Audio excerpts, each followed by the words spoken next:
Os invito a abrir vuestra Biblia en Primera de Timoteo, capítulo 5.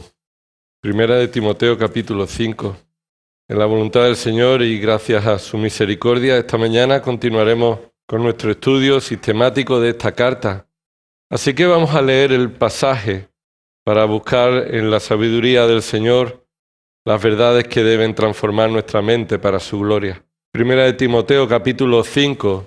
Desde el versículo 3 hasta el versículo 16. Y esta es la palabra del Señor, dice así: honra a las viudas que en verdad son viudas. Pero si alguna viuda tiene hijos o nietos, que aprendan estos primero a mostrar piedad para con su propia familia y a recompensar a sus padres, porque esto es agradable delante de Dios.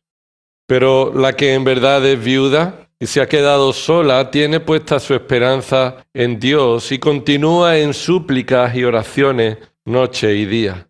Mas la que se entrega a los placeres desenfrenados, aún viviendo, está muerta. Ordena también estas cosas para que sean irreprochables. Pero si alguno no provee para los suyos, y especialmente para los de su casa, ha negado la fe y es peor que un incrédulo.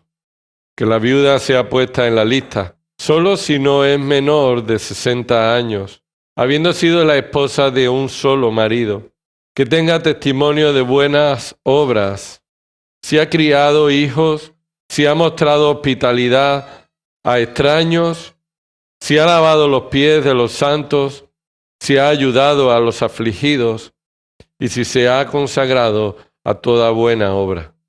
Pero rehúsa poner en la lista a viudas más jóvenes, porque cuando sienten deseos sensuales contrarios a Cristo, se quieren casar, incurriendo así en condenación por haber abandonado su promesa anterior. Y además aprenden a estar ociosas, yendo de casa en casa, y no solo ociosas, sino también charlatanas y entremetidas, hablando de cosas que no son dignas. Por tanto, quiero que las viudas más jóvenes se casen, que tengan hijos, que cuiden su casa y no den al adversario ocasión de reproche. Pues algunas ya se han apartado para seguir a Satanás. Si alguna creyente tiene viudas en la familia, que las mantenga y que la iglesia no lleve la carga para que pueda ayudar a las que en verdad son viudas. Vamos a orar. Señor, te damos gracias por haberte revelado de una manera clara, habernos mostrado, Señor, las verdades fundamentales y necesarias para todo aspecto de nuestra vida, Señor.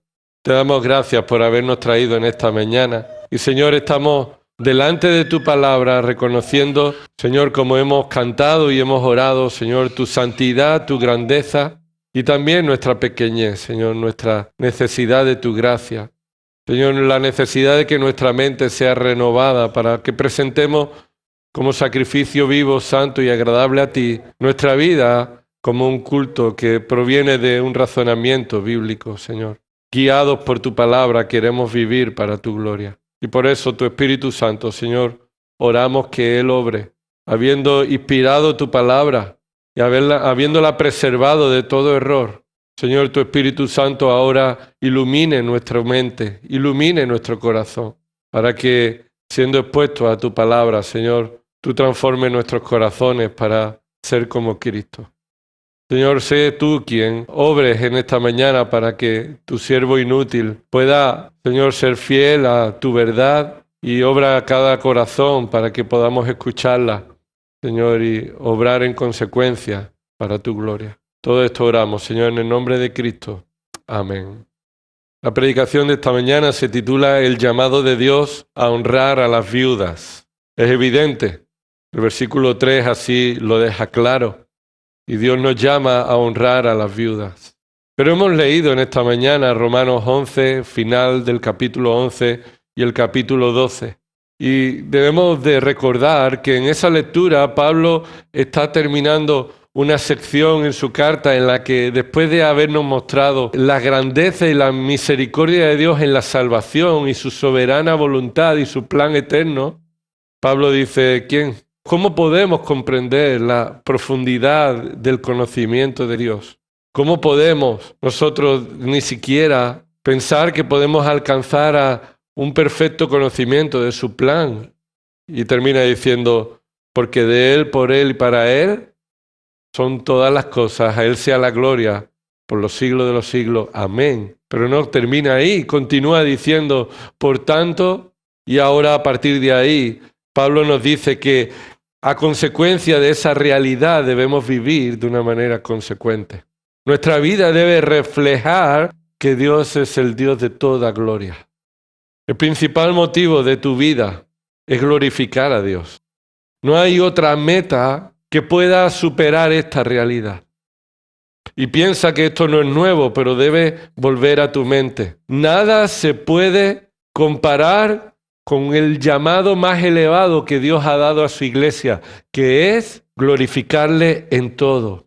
No hay un llamado más elevado y más digno que este.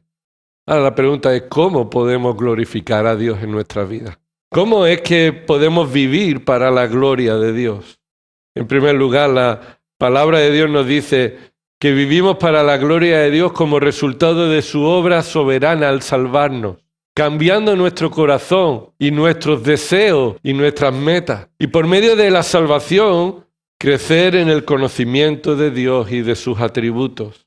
Crecer en el conocimiento de su obra, crecer en el conocimiento de su voluntad. Y conforme crecemos en el conocimiento de Él, de su esencia, de su santidad y sus atributos perfectos, y crecemos en el conocimiento de su voluntad, entonces crecemos en la dependencia de Cristo, en el Evangelio de Cristo, y crecemos para obedecer sin excusas su voluntad revelada. Uno de los aspectos fundamentales y forma parte de que Dios ha guiado para que le glorifiquemos, escucha, la principal manera en la que Dios quiere que le glorifiquemos es en el contexto de nuestra familia. La familia y nuestras relaciones familiares es el principal área donde Dios ha ordenado el desarrollo de la vida del hombre y de la mujer. Nuestra familia debe estar tan afectada por el Evangelio y la voluntad de Dios que es en esa área donde empezamos a glorificar a Dios, sin duda. Por ejemplo, los maridos que Dios ha salvado por gracia. Debemos glorificar a Dios en nuestra forma de amar a nuestras esposas. Debemos glorificar a Dios de la manera en la que les servimos, las cuidamos, las protegemos, las amamos. Mostramos la gloria a Dios y glorificamos a Dios con nuestros hijos.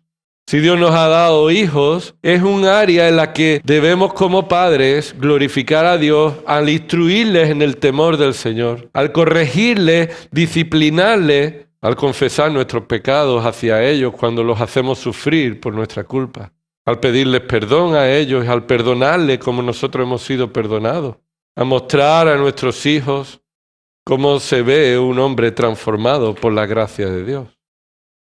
Si eres mujer y eres esposa, debes glorificar a Dios en tu testimonio de cómo en la relación matrimonial respetas a tu marido, te sometes a él en su liderazgo, cómo lo amas y cuidas a tu familia, cómo cubres sus necesidades y haces del hogar un lugar de paz y de gozo, donde la gloria de Dios se puede ver como tú estás sirviendo a tu familia, estás instruyendo a tus hijos, corrigiendo a tus hijos, y mostrando a tus hijos cómo se ve una mujer transformada por la gracia de Dios. Si tú eres un hijo y Dios te ha salvado, es en tu familia donde en primer lugar debes glorificar a Dios. No puedes pretender glorificar a Dios fuera de tu familia, si en tu familia no está sucediendo. Y los hijos deben reconocer y someterse al liderazgo de sus padres. Deben honrar a sus padres obedeciéndolos en todo. Deben amar a sus hermanos y ser de bendición para ellos en lugar de ser rivales y enemigos dentro de casa. ¿Por qué decimos esto? Porque la familia ha sido establecida por Dios para que sea un lugar de testimonio de su gracia.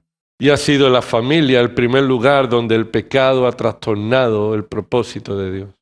Y es la familia donde se ve trastornada en una iglesia cuando la doctrina extraña empieza a afectar a esta iglesia. Es en la familia donde en primer lugar se nota.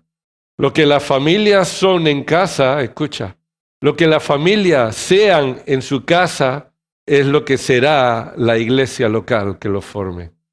No podemos pretender que una iglesia local sea algo diferente de lo que el resto de la familia lo son en su propia casa. Lo que las familias sean en casa sí será la iglesia local a la que pertenezcan. Una iglesia local está directamente influenciada, tanto para bien como para mal, por lo que esté sucediendo en cada una de nuestras casas. Y oramos al Señor, que Él siga obrando por su gracia en nuestros corazones, para que por medio del Evangelio de Cristo seamos una iglesia formada por familias que glorifican a Dios. Vidas transformadas que comienzan desde el hogar a glorificar a Dios. Da igual cuál sea la situación de tu hogar. Si eres el único creyente o si tus hijos no son creyentes, es la familia el lugar principal donde el Evangelio debe mostrarse como un testimonio en tu vida. Una iglesia formada por familias que no quieren otra cosa más importante que glorificar a Dios es una iglesia que será columna y sostén de la verdad. Y Pablo escribe a esta iglesia en Éfeso. Y le escribe a Timoteo para animarle a continuar con esta tarea de instruir y corregir lo que en esta iglesia está mal. Y una de las falsas doctrinas que en Éfeso se está enseñando se caracteriza por establecer una ley como el medio para la salvación, lo que acarrea el pecado de los fariseos, la hipocresía. Esa hipocresía afecta a la familia.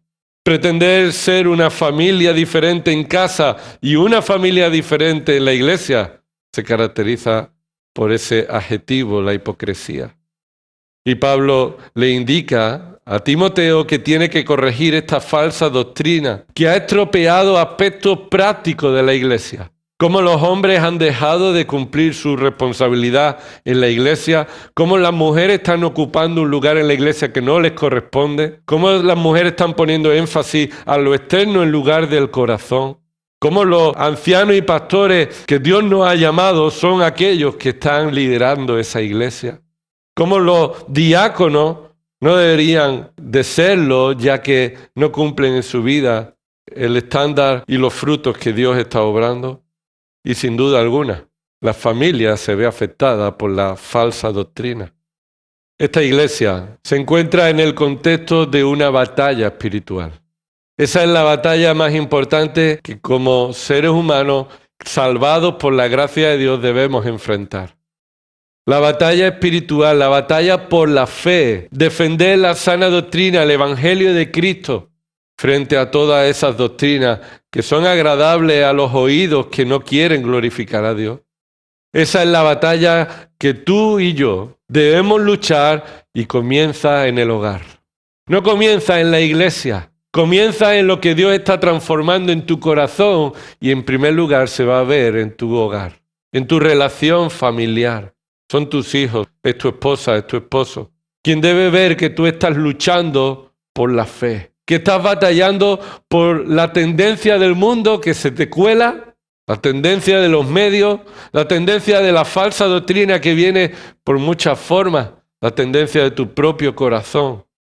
A la hora de cuidar a la iglesia, Pablo le dice a Timoteo que debe ser un ministro de Cristo y que debe estar nutrido con las palabras de la fe y la buena doctrina y debe disciplinarse a sí mismo. Y todo esto se lleva a cabo también en nuestro propio hogar, en nuestra propia familia. No hay otra cosa que debe ser más importante en la vida de un creyente que glorificar a Dios. Nada más.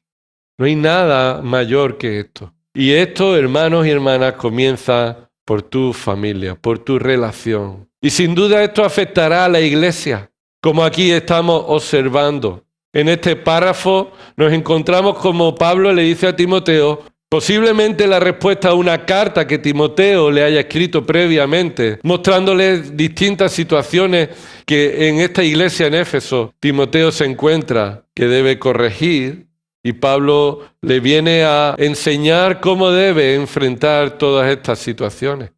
El contexto cultural en el que se encuentra esta carta nos muestra que las viudas estaban quedando sin sostenimiento suficiente Había un problema de cómo se atendían a las necesidades de los creyentes en la iglesia. En el capítulo 5, versículo del 3 al 16, Pablo viene a corregir un efecto de la falsa doctrina de manera práctica en la iglesia, pero que tiene su origen en un desorden en la familia. Posiblemente el problema se muestre cómo la hipocresía estaba afectando a esta situación. La actitud hipócrita al pretender aparentar piedad con buenas obras, cubriendo las necesidades de las viudas. Eso es lo que quiso aparentar Judas, ¿verdad? Cuando María está ahí presentando y derrama un perfume en los pies de Jesús y Judas dice, esto se podía haber vendido y haber ayudado a los pobres. Esto es un mal gasto. El hipócrita pretende mostrar la piedad con sus aparentes buenas obras y un área donde eso es preferido para un hipócrita es ayudar a los necesitados. Aquí está motivado no la ayuda al necesitado, sino la ambición personal de estos falsos maestros que aspiran a tener influencia en las familias cubriendo sus necesidades, pero lo que quieren es llenar sus estómagos. Un mal uso de la palabra de Dios para justificar esta ayuda social, ayuda a los necesitados, está sucediendo en nuestros días también. Esta mala aplicación y este abuso atenta contra el Evangelio al pensar que un uso legítimo de la ayuda social va a hacer que el Evangelio sea más eficaz. La iglesia es columna y sostén de la verdad. Y eso implica que sin duda esto traerá la verdad en la vida de los creyentes, traerá el fruto del amor genuino y verdadero. Pero la iglesia no es columna y sostén del amor a todos los necesitados. Hay un criterio que el Evangelio nos marca y nos muestra que debemos discernir cómo debemos amar a los demás. La falta de fidelidad al Evangelio o llamar a la falsa doctrina como si fuera el Evangelio, hoy día es un problema. Hoy en día tenemos el mismo problema que allí estaba sucediendo. Pensaban que ayudar a todas las viudas en sus necesidades, eso era una expresión de piedad. Usar la palabra de Dios para justificar nuestros intereses pecaminosos continúa siendo hoy usado por la iglesia y atacando al Evangelio. La iglesia en Éfeso estaba tan necesitada del Evangelio que ellos mismos no reconocían su necesidad del Evangelio. Lo vuelvo a repetir, la iglesia de Éfeso estaba tan necesitada del Evangelio que ellos no reconocían su necesidad del Evangelio. Cuando piensas que ya sabes lo suficiente del Evangelio para continuar tu vida, te encuentras con circunstancias que demuestran que aún el Evangelio es necesario. Pero cuando tú crees que ya sabes todo el Evangelio, te enfrentas a las situaciones en tu vida que demuestran que necesitas el Evangelio, acudiendo a otras cosas diferentes, acudiendo a otras personas, a la oscuridad de los pensamientos propios, acudiendo a la oscuridad del pensamiento del mundo. Esta iglesia había estado tolerando la doctrina de demonios que se manifestaba en un amor a los necesitados. Una iglesia que manifestaba su amor a los necesitados y no era fruto del Evangelio, era fruto de la doctrina de demonios. Porque no vale cualquier forma, no vale mostrar el amor de cualquier manera. Glorificamos a Dios cuando mostramos el amor conforme a su voluntad. Como Él quiere, con quien Él dice y de la forma en la que Él determina. Por tanto, en la esfera cotidiana y práctica de las relaciones familiares, el Evangelio no ha sido la referencia para esta iglesia. ¿Cómo las familias deben atender las necesidades que Dios ha permitido en su vida? Ellos no han tomado el Evangelio para responder a esas necesidades. Han tomado la falsa doctrina. Han dicho, hay muchos tipos de familia en el mundo. Hay muchos tipos de relaciones en el mundo. Cada cultura tiene su forma de organizarse. Hay necesidades que deben cubrirse y deben ser cubiertas por la iglesia, porque la iglesia es la que debe mostrar el amor a los necesitados. En estas declaraciones no está el Evangelio. No hay nada en la vida que se pueda mantener al margen del Evangelio. No hay nada en la vida que no sea afectado por el Evangelio. No hay nada en tu vida, ningún aspecto de tu mente que el Evangelio no tenga que entrar y cambiarlo. Todo aspecto de nuestra vida se ve afectado por el Evangelio de una manera radical. Y si no es así, aunque tenga aspecto de piedad, está controlado por doctrina de demonios. Por eso, en este pasaje, el Espíritu Santo nos muestra 4 fundamentos sobre cómo honrar a las viudas en sus necesidades. Y para ser claro y fácil de entender, quisiera que vierais 4 partes en este párrafo y estudiaremos, si Dios quiere, en esta mañana la primera parte. En primer lugar, del versículo 3 al 6, tenemos el llamado a honrar a las viudas. El llamado a honrar a las viudas, versículo del 3 al 6. Desde el versículo 7 al 8, encontramos el llamado a instruir a los familiares de las viudas. El llamado a instruir a los familiares de las viudas. En tercer lugar, los versículos del 9 al 15, encontramos el llamado a diferenciar entre las viudas. El llamado a diferenciar entre las viudas. Y terminamos, versículo 16, con el llamado a la mayordomía para con las viudas. Un llamado a la mayordomía para con las viudas. Esto seguiremos estudiándolo en la voluntad del Señor en los próximos domingos, los próximos meses. Estas 4 verdades que debemos observar en este párrafo nos llevan a mostrar que el Evangelio debe afectar nuestras vidas y familias y por tanto esto traerá bendición y una manera adecuada de glorificar a Dios en la iglesia. Y en esta mañana meditaremos en esta primera parte, el llamado a honrar a las viudas, versículos del 3 al 6, aunque solamente vamos a ver los 2 primeros versículos. El llamado a honrar a las viudas, versículos del 3 al 6. En primer lugar, Pablo le escribe a Timoteo un mandato principal de honrar a las viudas. Obsérvalo, versículo 3. Honra a las viudas. Dentro de este primer punto, debemos destacar en primer lugar la responsabilidad. Hay una responsabilidad, versículos 3 y 4, la responsabilidad. El llamado a honrar a las viudas conlleva una responsabilidad. La responsabilidad del llamado a honrar a las viudas comienza en primer lugar por una responsabilidad del liderazgo pastoral, en segundo lugar una responsabilidad de las familias de las viudas. Observa el versículo 3, cómo el Espíritu Santo nos presenta estos 2 aspectos fundamentales de un llamado a honrar a las viudas. En el llamado a honrar a las viudas, la primera responsabilidad de la iglesia recae sobre el liderazgo. Observa, ahí versículo 3, honra a las viudas que en verdad son viudas. Este es un mandato, una orden dirigida a Timoteo. Pablo no está aquí hablando a toda la iglesia. Pablo le está diciendo particularmente a Timoteo lo que Timoteo debe hacer. La honra en este pasaje, ya estuvimos viéndolo hace tiempo, tiene un sentido literal, es decir, demostrar respeto a las viudas supliendo sus necesidades materiales. Esta honra no es algo de respeto, sino un respeto que se manifiesta por medio de cubrir sus necesidades. Esta honra debe cumplirse por aquel a quien se le manda. ¿A quién se le da este mandato? Observa que el mandato de honrar a las viudas, que en verdad son viudas, no está dirigido a la iglesia, sino ¿a quién? A Timoteo.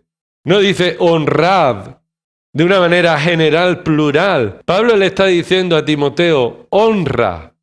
Esto lo que nos llama es a observar la responsabilidad que el liderazgo tiene sobre los ministerios y cómo se lleva a cabo el Evangelio en la aplicación de cada decisión en la iglesia. ¿Por qué Timoteo es el receptor de este mensaje? Porque son los pastores los principales responsables delante de Dios de cómo la iglesia lleva a la práctica la palabra de Dios. ¿Has escuchado bien? Son los pastores los principales, no digo los únicos, pero los principales responsables delante de Dios de cómo la palabra de Dios se aplica en la vida de iglesia. Recuerda que Dios ha constituido en su iglesia a los pastores y maestros para capacitar a los santos para la obra del ministerio, para que los pastores y maestros edifiquen el cuerpo de Cristo por medio de la palabra de Dios predicada. Recuerda que la palabra de Dios se refiere a los pastores de la iglesia también con la palabra obispos, aunque es una palabra que normalmente se relaciona con la iglesia católica, pero la palabra de Dios habla de los pastores como obispos también. ¿Qué significa obispo? Significa los sobreveedores, los que supervisan, los que cuidan de lo que sucede en la iglesia que sea conforme a la palabra de Dios.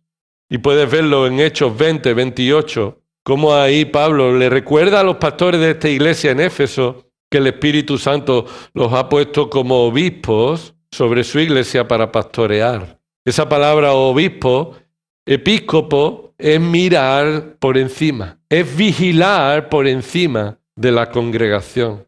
Así que los mandatos de las cartas pastorales también nos muestran que no solo tiene que ver con la enseñanza teórica de la palabra de Dios, sino que Pablo le está diciendo a Timoteo y a Tito, que son pastores de esa iglesia y deben levantar un liderazgo adecuado, les da órdenes de cómo la iglesia debe llevar a la práctica el evangelio, los principios del evangelio, de la sana doctrina. Observa en el versículo 7 cómo Pablo le vuelve a decir a Timoteo, ordena también estas cosas. Y no es solamente pone en orden, sino enseña, sigue ordenando o sigue enseñando, corrigiendo y poniendo en orden por medio de la enseñanza estas cosas. Observa el versículo 9, míralo, 1 Timoteo 5:9, que la viuda sea puesta en la lista. Y ahí, versículo 11, rehúsa poner en la lista. ¿Qué le está diciendo Pablo a Timoteo? Que él es el principal responsable de a quienes son las que la iglesia debe ayudar. El liderazgo y los pastores son los principales responsables de cómo los ministerios se llevan a cabo. Y no para que se hagan lo que ellos quieran, sino para que se haga conforme a la palabra de Dios dice. El problema en Éfeso no era que no se estaba honrando a las viudas. ¿Estás de acuerdo conmigo? Aquí el problema no es que no se estaba honrando a las viudas. No se estaba atendiendo las necesidades de las viudas. ¿Cuál es el problema? Que se estaba honrando a todas las viudas sin distinción. Y Pablo le dice a Timoteo que él es el principal responsable delante de Dios de traer un discernimiento correcto de a quién la iglesia debe ayudar. No se trata de que sea la mayoría quien decida estas cuestiones. Se trata que el liderazgo es responsable delante de Dios de tomar los principios bíblicos y guiar a la iglesia para que las cosas que se hacen en la iglesia sean conformes a la voluntad de Dios. Y este es el énfasis de este párrafo. La primera idea principal de este párrafo que debemos aprender y aplicar en nuestra vida es que como columna y sostén de la verdad debemos obedecer a Dios, pero con un discernimiento bíblico. No según lo que esperan de nosotros, esperan que una iglesia atienda las necesidades del barrio. Eso es lo que espera a la gente, sino lo que Dios ha determinado que cómo debemos y a quién debemos ayudar.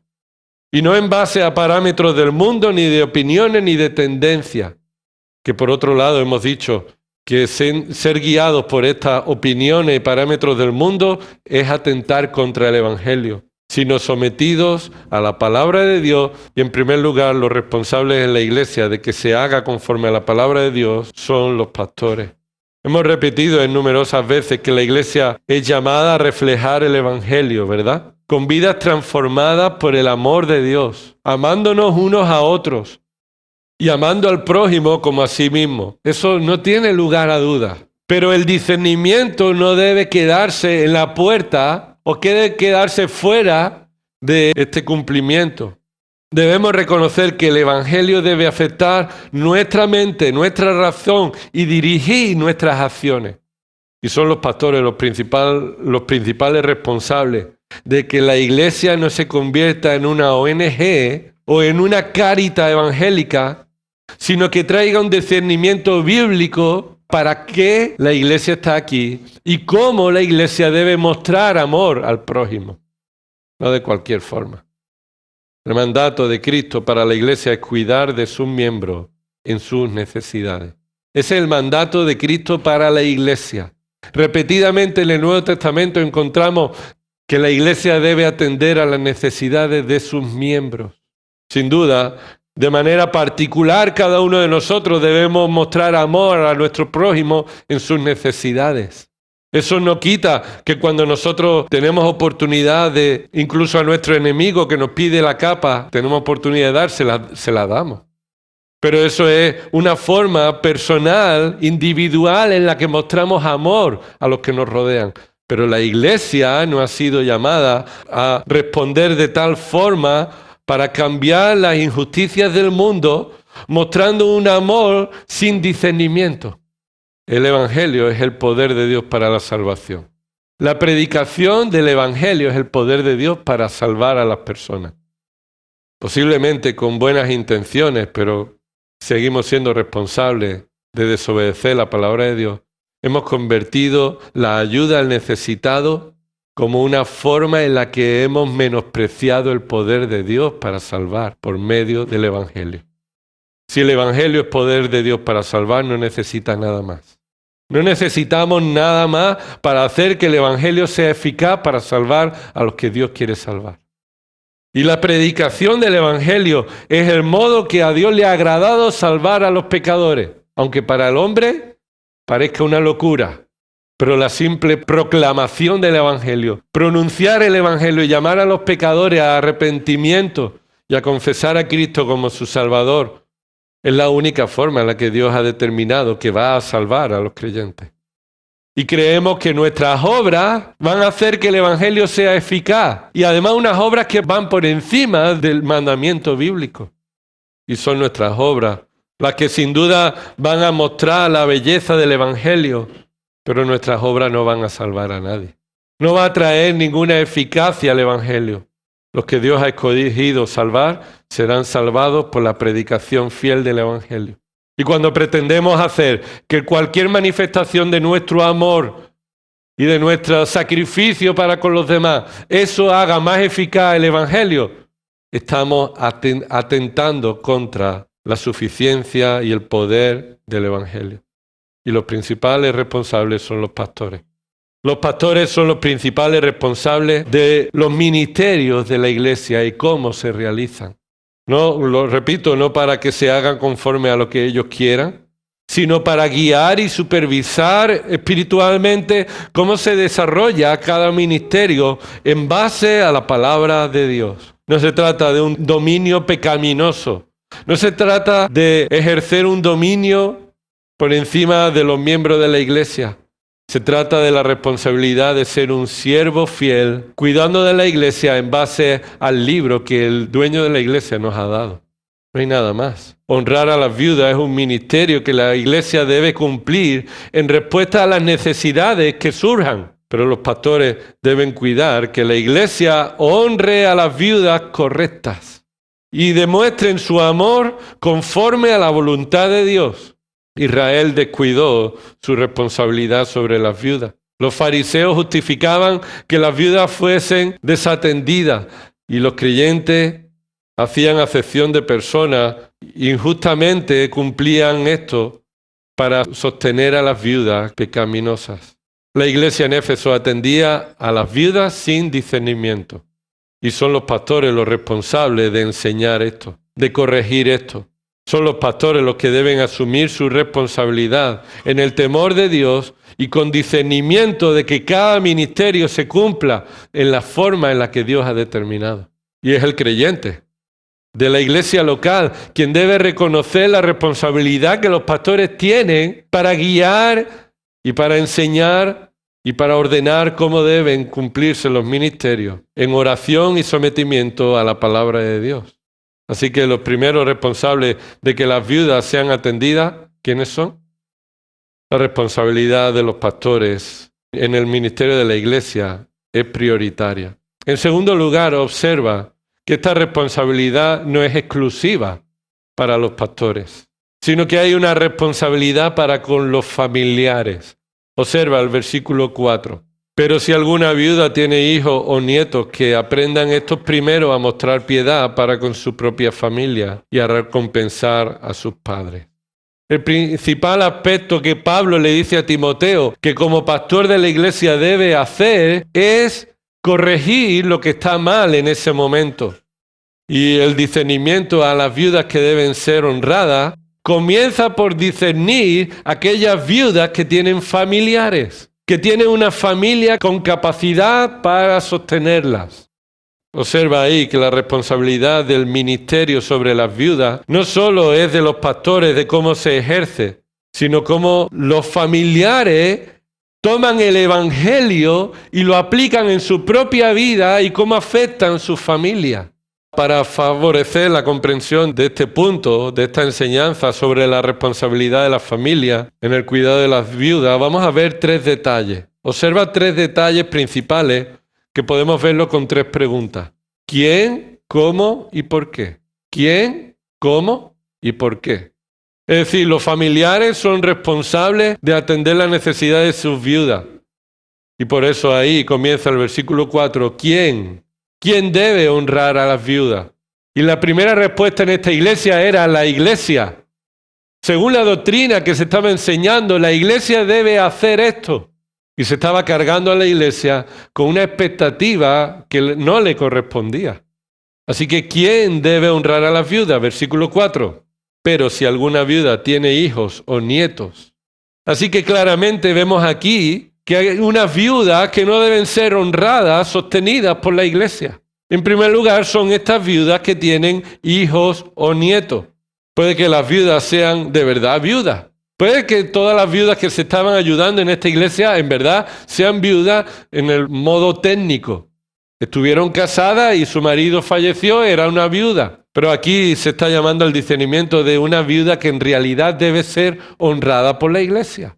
Y sí, toda aquella que era viuda se metía en la lista, sin discriminarla y sin buscar cuáles son los aspectos que deben señalarse para honrarla. Y en primer lugar, debe verse si estas viudas tenían familias. Estas familias, dice, estos hijos o nietos son términos que son neutros, no se refieren necesariamente a hijos o nietos masculinos. Se refieren a tanto mujer como hombre, pero que tienen una relación con esta viuda tanto de primer grado como de segundo grado.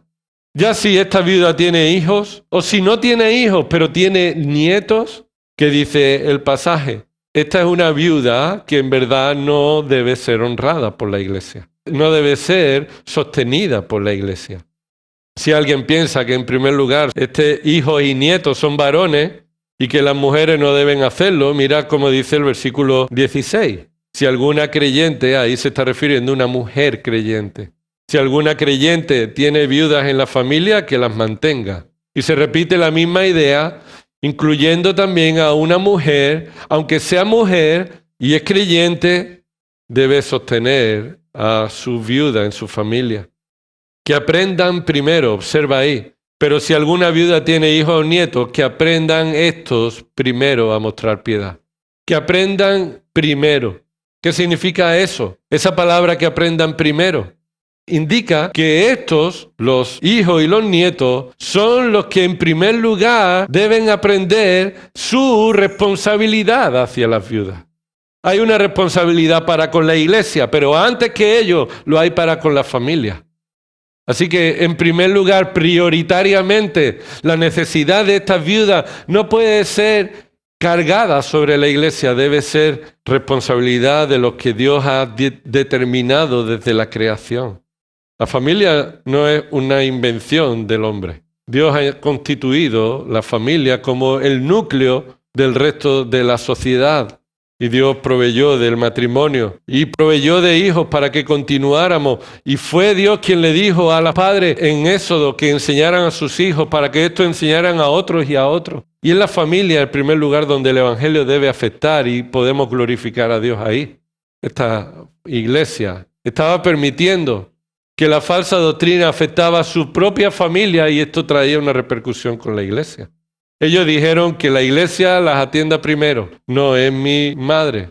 O es una miembro de la iglesia antes que mi madre. Y Pablo le dice aquí, tienen los familiares la prioridad en la responsabilidad de sus familiares. Por tanto, la enseñanza del evangelio es vivir conforme a la voluntad de Dios en el trato familiar. Y los hijos y los nietos deben aprender que son responsables delante de Dios de cómo cuidan a sus familiares. Si queremos glorificar a Dios, los hijos y los nietos debemos saber que la forma en la que glorificamos a Dios es atendiendo las necesidades de nuestros mayores. ¿Cómo? La segunda pregunta, ¿cómo? ¿Cómo deben hacerlo esto? En primer lugar dice ahí, versículo 4, que aprendan. Aprendiendo. Ese es el verbo, el mandato imperativo que aparece ahí.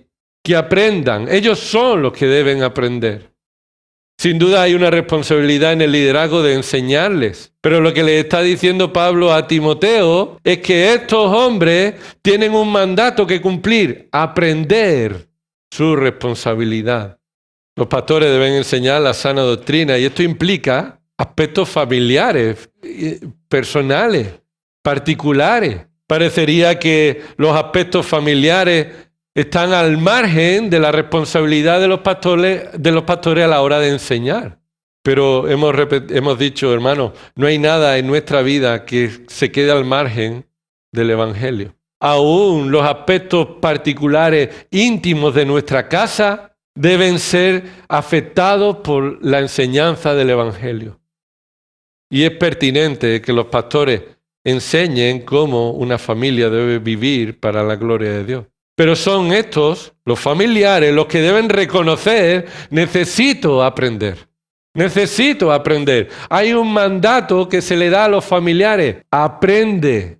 ¿Por qué se le da este mandato? Observa que este mandato se muestra aquí por una necesidad de saber algo que de manera natural no sabría.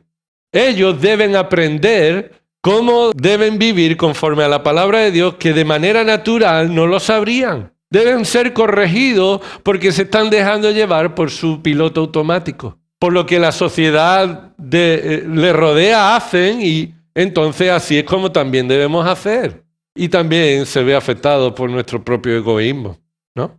Nuestro propio egoísmo es lo que evita que nosotros nos mantengamos fieles a la palabra de Dios. Es más fácil para nosotros hacer lo que nos apetece pecaminosamente que obedecer la voluntad de Dios sacrificadamente, en dependencia de Cristo.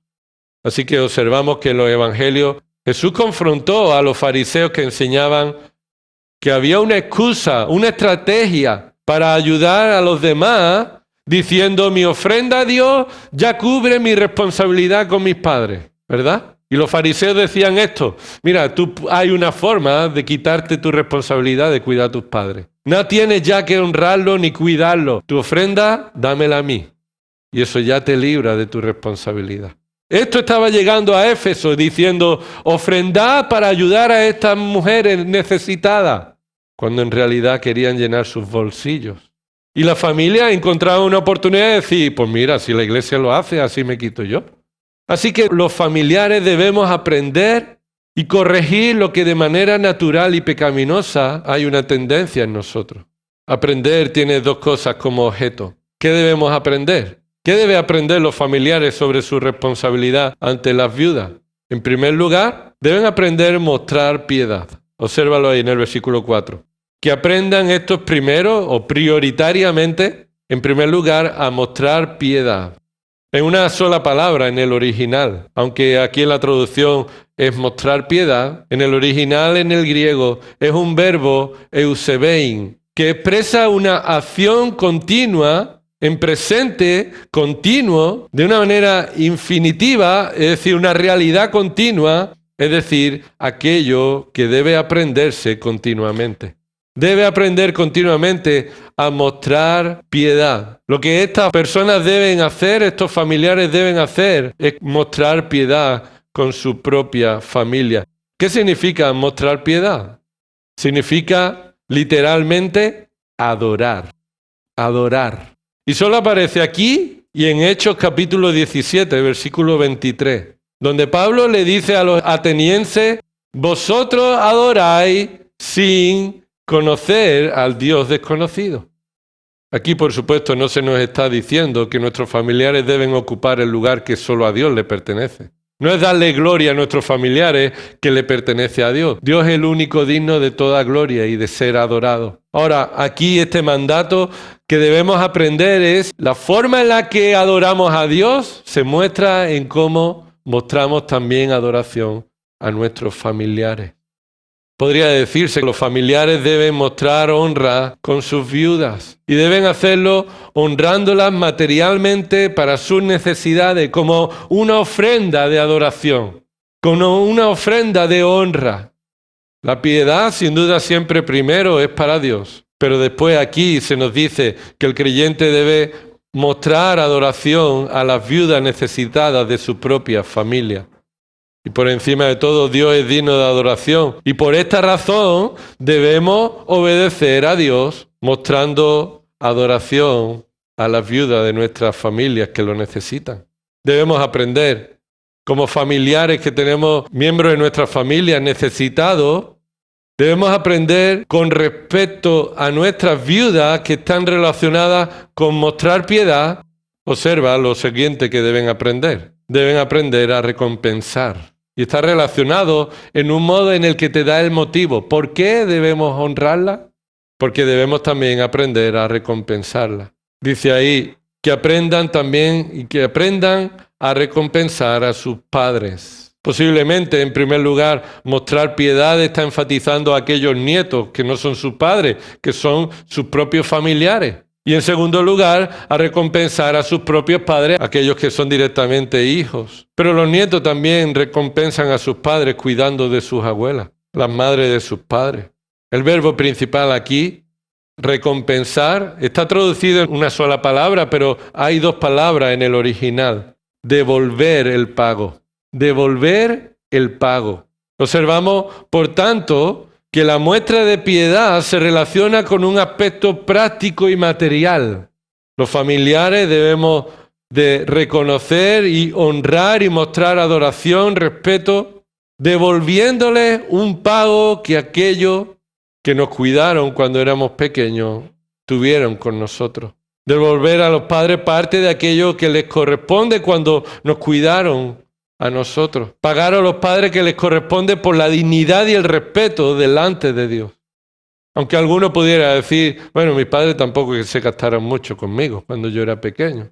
Aquí no hay ninguna excusa, no se trata de cuánto te gastaste conmigo cuando yo era pequeño, entonces te lo voy a devolver. No es una cuestión de números, es una cuestión de honra y respeto. Que unos padres no supieran cuidar correctamente a sus hijos no es la excusa para que un hijo salvado por la gracia de Dios muestre el testimonio del amor de Dios, honrándolo y devolviéndole aquello que delante de Dios le pertenece. Segunda de Corintios, capítulo 12, versículo 14. Segunda de Corintios, capítulo 12, versículo 14. Pablo toma un principio universal, establecido por Dios en las relaciones familiares, en las que los padres tienen la responsabilidad de atesorar y proveer bienes para sus hijos para que puedan continuar con su propio sustento. Observa 2 Corintios 12, 14. He aquí, es la tercera vez que estoy preparado para ir a vosotros y no seré una carga, y aquí se refiere a una carga económica, pues no busco lo que es vuestro, sino a vosotros. Porque los hijos, y aquí toma una verdad universal establecida por Dios, porque los hijos no tienen la responsabilidad de atesorar para sus padres, sino los padres para sus hijos. Y este no es un versículo para que tomes como excusa trabajar mucho y dejarle muchas posesiones a tus hijos. No es el punto aquí. El punto es la responsabilidad de quién tiene que sostener a quién. El punto es la responsabilidad de que los padres deben cuidar la necesidad de los hijos. Pero en la voluntad de Dios llega un momento en que los hijos deben reconocer esa responsabilidad, asumiendo que ahora son ellos los que tienen que devolver esa recompensa de honra. ¿Por qué debemos devolver a los padres la recompensa piadosa cuando ellos están necesitados en su propia situación de viudedad, de vejez? Y un paréntesis ahí. En ocasiones las viudas que se han quedado solas tienen más dinero que otros que se pueden sostener a sí mismas. Y en ocasiones hay iglesias que están ofrendando para viudas que además tienen suficiente para ellos. Además tienen familiares para ellos. Y hay fondos que se gestionan en España con ofrendas para el sostenimiento de los ministros que continúan aportando a viudas cuando en realidad tienen familia y tienen posesiones suficientes. Y no se aplican estos principios a esa forma de administrar las ofrendas de Dios. Ahora, ¿por qué? ¿Por qué debemos devolver a los padres esta recompensa? ¿Cuál es la razón definitiva por lo que lo debemos hacer? Dependiendo de lo que nos dieron a nosotros, dependiendo de si ellos entonces nos van a dejar la herencia. ¿Por qué debemos hacer esto? Cuando esto va en contra de mi propio deseo, tendré que sacrificarme para atender las necesidades de mi viuda. La principal razón viene ahí en el pasaje. Y es la última pregunta para entender este texto. ¿Por qué los familiares son los primeros que deben atender a las necesidades de sus viudas de manera bíblica? ¿Por qué? Versículo 4. Porque esto es agradable delante de Dios. Ojalá todo lo que hiciéramos fuera en base a esto, hermano. Y es posible, tenemos que orar al Señor. Señor, ayúdanos a que las razones por las que hacemos las cosas es la razón definitiva, la razón que pasa toda prueba, la razón que está por encima de todas las razones, porque es lo que a Dios le agrada. No me parece justo, no me parece adecuado, no es lo que la gente va a esperar, no es lo que nosotros pensamos, la mayoría de lo que debemos hacer. No, aquí no se trata de eso. Lo que la iglesia debe hacer es lo que a Dios le agrada. Y punto. Y esto es conforme a su voluntad revelada. Y estos hombres que enseñaban aquí en Éfeso decían que esta era la voluntad de Dios. Esto es lo que agradaba a Dios. Pero no pasa la prueba bíblica. ¿Qué significa esto? Agradable a Dios. Porque esto es agradable a Dios. Es la razón de por qué deben los creyentes mostrar piedad y recompensa con sus familiares necesitados. Y es por la razón por la que la iglesia debe decir no al sustento de un creyente de la iglesia que tiene familiares. Porque le agrada a Dios decir no. Es agradable a Dios que Timoteo diga no a esas viudas. Porque es agradable a Dios que sean los familiares quien honren lo que Dios ha establecido desde la creación. Es tan importante la relación familiar que Dios ha decidido existir en tres personas en la que uno es el padre y el otro es el hijo. Y ahí tenemos nuestro mayor exponente, ejemplo a seguir. Cuando un hijo menosprecia a su padre, estamos yendo totalmente en contra de lo que Cristo hizo con su padre. Y cuando nosotros como iglesia hacemos lo que agrada a Dios, es el argumento definitivo. Es la base de todo lo que hacemos. Y podemos encontrar las motivaciones en otras razones, en el comportamiento de cualquier otra situación. Podemos hacer algo o dejar de hacer algo para evitar un problema, o para ser bien visto, para alcanzar un bienestar, para recibir el beneficio, para evitar el sufrimiento. Porque es lo que nos gusta, porque es lo que le gusta a otra persona, porque es lo que es aceptable en este mundo. Porque me conviene, porque saco provecho de ello, porque me agrada, porque saco beneficio económico, porque ninguna de estas razones es definitiva.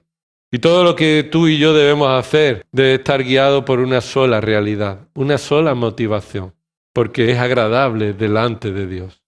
Esto es que Dios, delante de Él, ve nuestras obras, cómo actuamos, ponemos en práctica en nuestras vidas el Evangelio y dice, esto es conforme a mi satisfacción. Esto refleja mi santidad. Esta es la forma en la que yo soy glorificado. Así que, hermano, si tienes familiares con necesidad, eres tú el responsable delante de Dios de atenderlos. Y, hermano, reconocemos que todos los ministerios en la iglesia deben ser cumplidos y realizados conforme a la voluntad de Dios. Oremos para que el liderazgo de la iglesia se someta en el temor de Dios a esta responsabilidad, que a veces es impopular. Decir que no a ciertas cosas que a la opinión del hombre parecía una falta de amor.